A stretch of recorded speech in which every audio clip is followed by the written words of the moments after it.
তোদের কি জীবনের ভয় নেই? এইটুক গাড়িতে তিনজন উঠেছিস কেন? আমার গাড়ি, আমি উঠবো না? আর তুই? আমি তেল ভরে দিছি, আমি উঠবো না? কিরে তোর কি? আমি নাস্তা করাবো বলে পকেটে টাকা নিয়ে আসছি, তা আমি যাবো না? বাহ বাহ বাহ বাহ, একজনের গাড়ি, একজনের তেল, একজনের নাস্তা খরচ। বাহ বাহ বাহ বাহ বাহ বাহ। रुको जरा सबर करो। এ কেলটু, তোর বোধ দাদি মরে গেছে, তুই যাসনি? না, যাইনি। কিন্তু যাসনি কেন?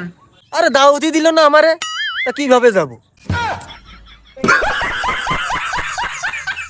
একটা সময় আমাদের দুই বন্ধুর কাছে কোনো টাকা পয়সাই ছিল না। আমাদের দুই বন্ধুর খুব খারাপ অবস্থা গেছে, একেবারে ফকিরের মতো।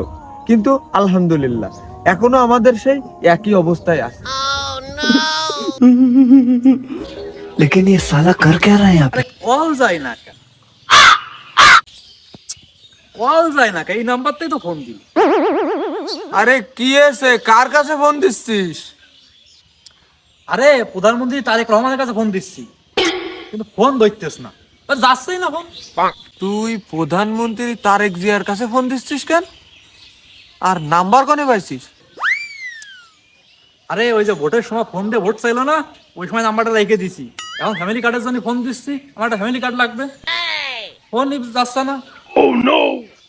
ভোটের সময় ভোট চাইয়ে নিলে আমার ফ্যামিলি কার্ড লাগবে, আর নাম্বারটা ব্ল্যাক লিস্ট করে রেখে দে।